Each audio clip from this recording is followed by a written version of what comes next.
Good morning mga home dreamers. Ako na naman po ito ang inyong real estate agent, si Bindo Vergara. And welcome back po sa ating YouTube channel. Nandito po ako ngayon sa Hillsboro Subdivision dito po sa Tanawan City sa Batangas.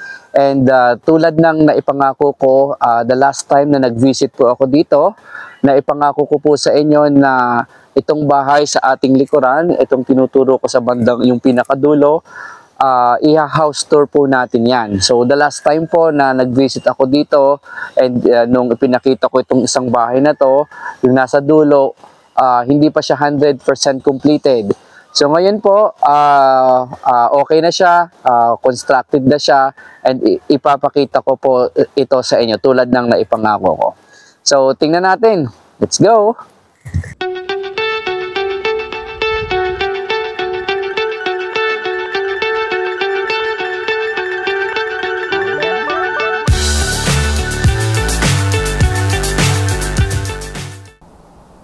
Alright, so ito po yung ating ipapakita sa inyo ngayon. Yan po ay si Estelita model. Okay?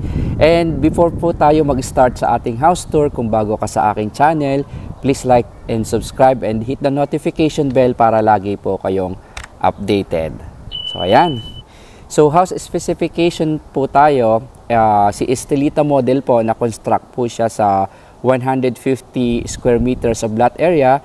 And may total floor area po siya na 167 square meters. So ayan. So kung makikita nyo po, ito po, meron na siyang gate and fence. Ayan. Meron din siyang one carport. Ayan. Meron siyang pedestrian gate. Ayan. And before tayo pumasok, ipakita ko muna yung labas ng bahay. Ito po yung paligid. So ayan. So pasok tayo. Dito na tayo dumaan sa ating pedestrian gate. Yan, kung mapapansin nyo, napakaganda ng ating gate dyan. Yan. Meron tayong garden, mini garden po dyan. Naka-landscape na din po. So yan. Ito po yung ating harap ng bahay. Kung mahilig po kayong magtanim ng mga halaman, ito po yung perfect para sa inyo kasi mayroon na siyang naka-landscape na po siya. Mga halaman na lang ang ilalagay nyo. Ayan, napakaganda ng ating bintana dito sa harapan. Kung mapapansin nyo mga home dreamers, para siyang color blue. Pero kanina pumasok ako sa loob. Pag nandun ka sa loob, clear po yung nakikita nyo sa labas. Ayan, napakaganda. Ito po yung ating main door. Ayan. Before tayo pumasok sa bahay, ipakita ko muna sa inyo yung paligid or yung gilid ng bahay.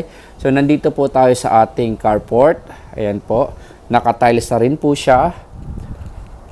So, livable na po itong bahay na to.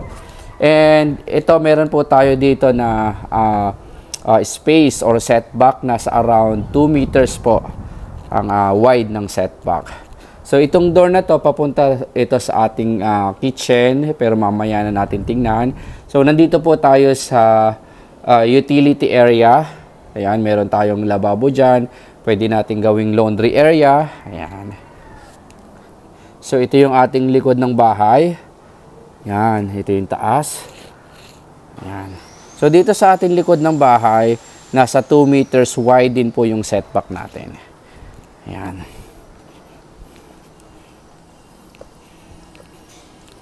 So, ito yung likod. And ito naman yung right side. Ayan, ito. So, ito yung ating clubhouse and swimming pool. Ayan. So, napakaganda. Napakaaliwalas po dito. So, yan. Nandito na po ulit tayo sa harapan. Alright. So, ito yung ating main door. Pasok tayo. Yung ginamit sa ating main door, solid wood. Ayan, napakaganda. Kung mapapansin nyo, napakaganda. Ayan. So, pagpasok natin, ito yung ating makikita. So, napaka-aliwalas. Napakaganda ng color combination. So, ito yung ating receiving area or living area. Ito po, oh, napakalaki. So, pasok tayo. And then, ito yung ating dining area dito banda. Pwede tayo makapag-set up dito ng ating dining table. Ayan. 6 chairs na dining table, okay na okay kasi po malaki yung space natin. And ito yung ating kitchen area. Ayan po. Napakaganda ng ating kitchen area. Meron na po tayong under counter cabinet dyan. And ang maganda yung ating cabinet dito sa taas hanggang ceiling. So napakarami ng pwede nyong ilagay. So bukas tayo ng isa. Yun po oh. Napakarami ng pwede nating ilagay. Yan. So kasama sa turnover yung mga lights na yan. By the way, ito po ay ready for occupancy. Ayan. Livable na po yung unit. Yung mga gamit nyo na lang po yung dadalhin nyo. So yan, ito yung ating provision para sa ating gas range. Meron na po dyan. Ayan. So dito pwede nating ilagay yung ating refrigerator sa banda dito. Napakalaki ng space. Napakaganda ng ating magiging kusina. And dito sa ground, meron po tayong bedroom. Ayan po, nakatiles na rin po ang ating bedroom. Ang kagandahan po, meron po kayong kasama na senior citizen na nahihirapan na umakyat doon sa second floor. Itong room na to, pwede po sa kanya. Ayan. And pwede rin po siyang maging guest room. Ito po. Ito po yung door kanina nung naroon tayo sa gilid. Buksan natin. So, ayan. Ito po, oh, galing na tayo dito kanina and ito po yung ating garahe. Pasok tayo. Okay. So again, ito po yung ating kusina. Napakaganda ng ating kusina. Napakarami kang pwedeng ilagay dyan kasi ang haba niya. L-shape po siya na mahaba. Ayan. So ito yung view ng ating receiving or living area pag nandito ka sa kusina. Ayun po. Ayan.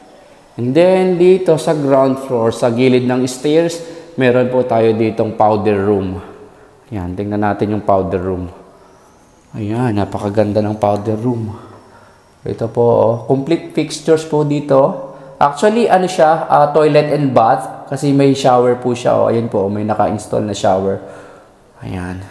So, toilet and bath dito sa ground floor.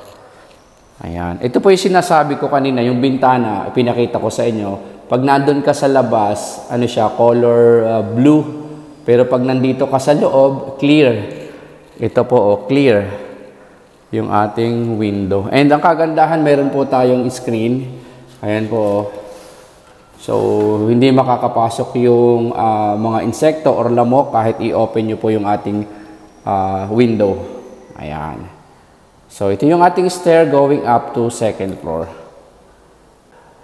Alright. So, tara sa second floor. So, dito sa ating second floor, meron po tayong 3 bedrooms. Ayan. Napakaganda ng malaking bintana na to. Kasi po, ang kagandahan yan, meron po kayong malaking bintana, makakapasok pa rin yung ating natural light mula doon sa labas. Kaya medyo makakatipid po kayo ng kuryente. Ayan. So, nandito na po tayo sa ating second floor. So, isa-isahin natin.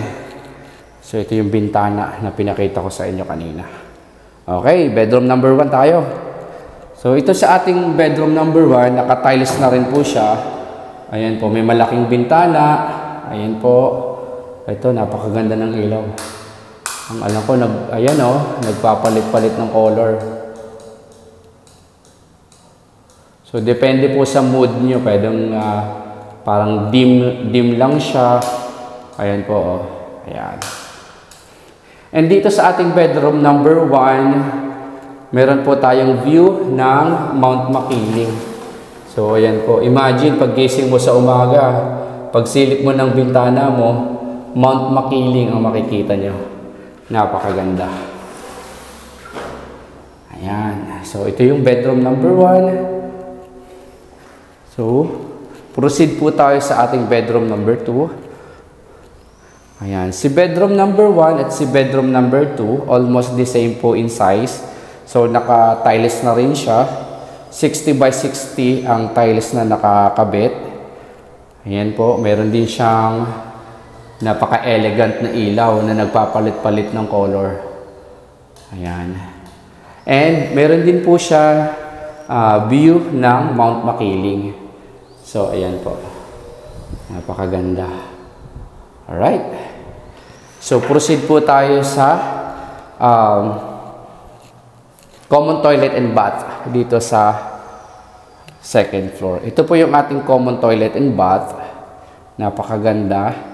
Complete fixtures, yung ating tiles mula sa floor hanggang ceiling.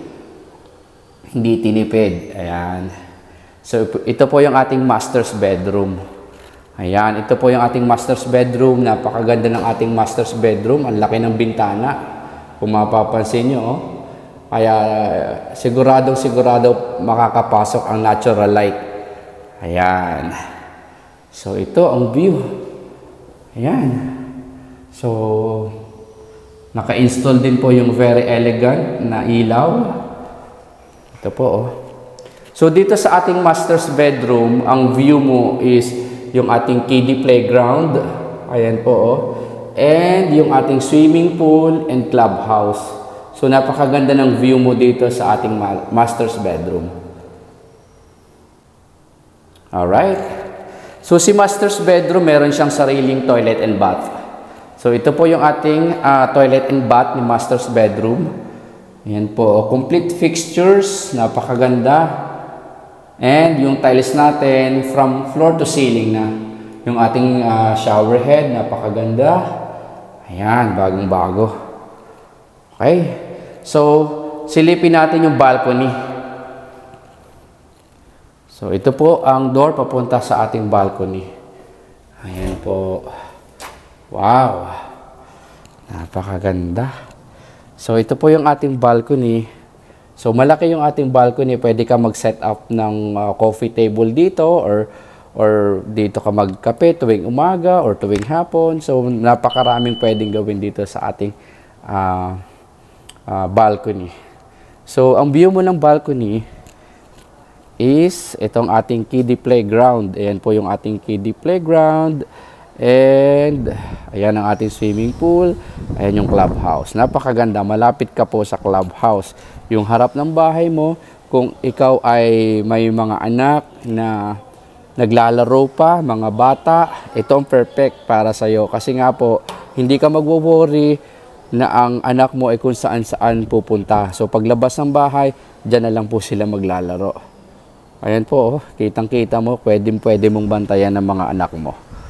Alright? So, dito may view din po tayo ng ating Mount Makiling. Napakaganda. So, tara sa baba. Alright. Alright, so natapos nating i-house tour itong bahay sa ating likuran. I hope nag-enjoy po kayo, and kung may mga katanungan po kayo about dito sa bahay, and kung may mga information po ako na hindi na mentioned about dito sa bahay, feel free to ask lang po. So nandyan po yung aking mobile number kung saan nyo po ako pwedeng makontak. Feel free to call or text me and I'll be more than happy to assist you. So lahat po ng details ng bahay, ilalagay ko na lang po sa description box ng ating YouTube channel. So I hope nag-enjoy po kayo. So hanggang dito na lang po muna, and thank you for watching and see you on my next video. Thank you.